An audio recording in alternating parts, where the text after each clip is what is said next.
Well, I couldn't imagine that I had to make this video analysis, but I've been sent this clip like hundreds of times through every channel telling me Jesus, the real shooter, was to the right next to Charlie Kirk, right there, in front of our very eyes. And I have told, I've been patient. I've told these people, hey, you know, what you're saying is not, physically possible for many reasons because the angle doesn't fit and so many other stuff. And they insist that I'm part of the cover-up. I'm saying nonsense. Oh, what happened to you? You always ask questions. Well, I usually ask questions when they don't defy the laws of physics. But since you keep sending this clip to me, I will explain in detail why the theory of the shooter to the right of Charlie Kirk makes no damned sense. So let's start with this. This is there's not going to be anything graphic in this video. I have covered everything gruesome in this video just to explain the mental retardation of those who are entertaining this theory. So they say that somehow the guy in dark navy shirt to the right of Kirk and the guy with the white hat were on Ed. We already know that they were very close friends of Charlie. I don't know, maybe you can look for Ed. I am not going to delve it in any further. So many people have confirmed their identities, but let's say for a moment that they were on Ed.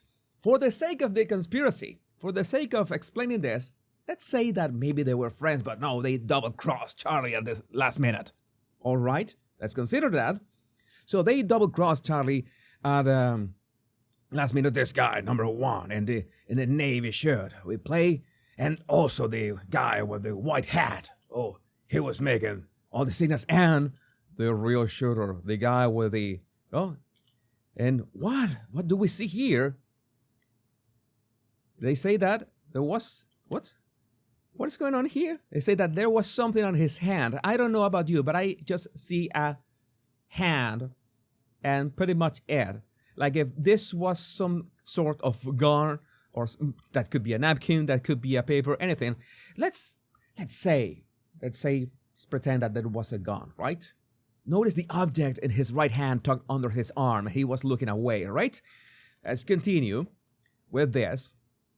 And, okay, Charlie was answering questions, and the guy in the white hat begins to signal sniper. Signaling sniper. And you know that is the code. Let's produce an instant, a very convenient chart taken from who knows where. Oh, that signals a sniper. Oh, yeah. That is the thing. I'm not going to elaborate on that. And then, number one signals, and the second one, the guy on the navy blue shirt. Oh, suspect. And what? And commander. Suspect, commander. All right. So, I don't know what that means, but let's go with it. And look at this guy. He doesn't react like everyone else. He doesn't react like everyone else. He is right there. He does not look at Charlie. He takes 2 steps back and conceals the object. And by the way, that you have to be now straight from the comics if you're going to take that shot. It was like, I don't know, maybe 30 feet away, and you could land it without looking at your target, your Hawkeye or something like that, or I don't know. So here comes the shot. I made sure to cover everything but the gun of the guy. I'm gonna play it frame by frame so you can see. Here's the alleged gun, and this is, I cover Charlie, of course, and that's when the bullet hits Charlie. You see any, I don't know, smoke, muzzle flash, recoil? Nothing. Nothing. There's no movement in there. That is the instant that Charlie gets shot, and of course you remember that his wound was on his left side, right? So according to these people, this guy shot him from the right. No muzzle, light, smoke, recoil, anything, and this was the exit wound. I have so many things to say about that, but let's continue. And allegedly, or according to these people, in other words, the guy with the white hat flinches, the guy with the blue shirt flinches, but the guy with the gun doesn't flinch. I mean, I thought that these two, okay, white hat and blue shirt, were on it, right? They were signaling for the fake sniper, for the fake sniper sound. That's quite elaborate. And they knew that they had to flinch, right, for a natural reaction. Then how come the guy with the gun who shot Charlie from the right doesn't have the exact same flinch to, throw the scent off him? Oh, make your damn mind. You're either a pro or you're an amateur, but you cannot have two things at the same time. And then what happens is that, oh, he takes the gun away. Now, there's no way of telling. This doesn't look like a gun. This looks like he had his hand,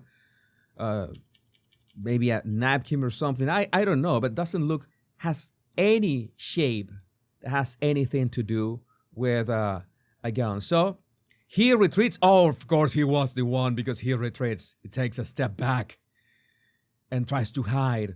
And what is the other proof that they have? I'm gonna just so you understand the depth of how far was this guy. This is the alleged shooter, and he landed the shot without looking at Charlie. That is just amazing. Not gonna lie, that's just amazing. And this is the real distance. I don't know. This is like 30 feet. This is Charlie right here, and this is the guy. How do you land this shot? And then this is spectacular. Oh, he must have had some kind of mirrors in his glasses. So, okay, he shot from the elbow with mirrors from his glasses, and he landed that shot. All right, whatever you say. That is interesting, to say the least. And what else do we have here? Oh, this is my favorite part. All right, this is the guy with the mirrors in his glasses. These are the signals and the stuff, sniper signal. And then when Charlie gets shot, there's this right shoulder comes up. Why is that important?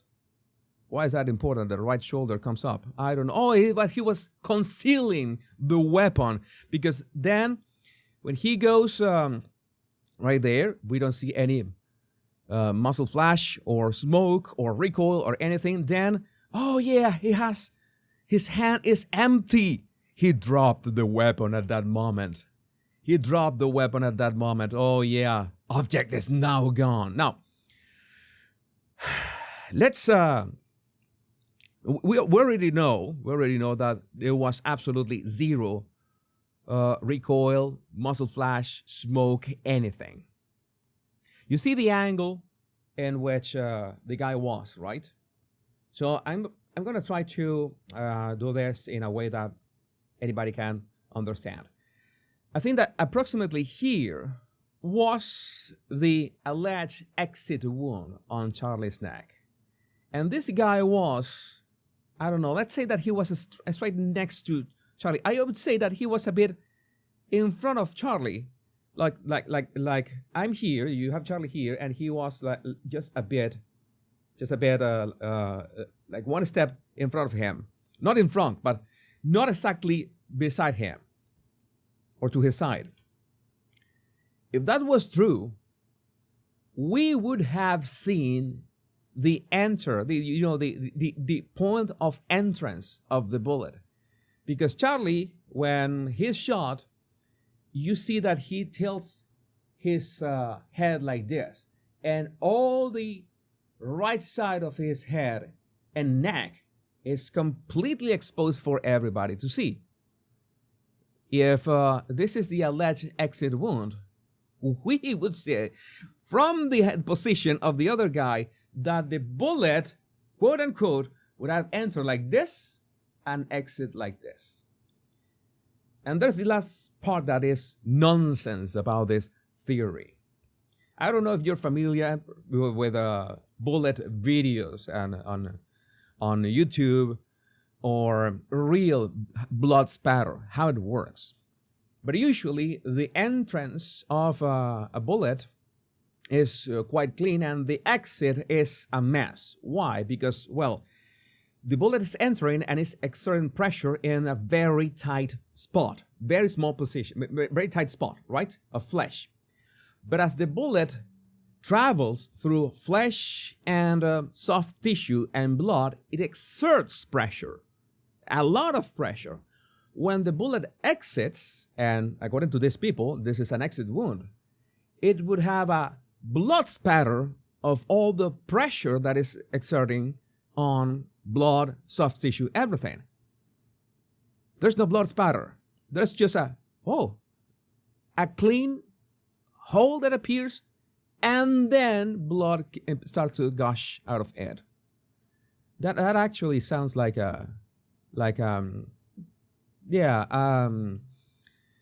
enter wound. You call it like that? Yeah, the point of entrance of a bullet.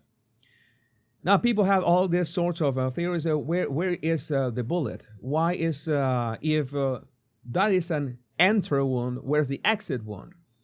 And so many people have pointed out that for the way that Charlie's shirt just jumps is because, and so many people have heard about there's a metal sound. I think that I had something like this here. People claim that there was a metal sound right after the shot.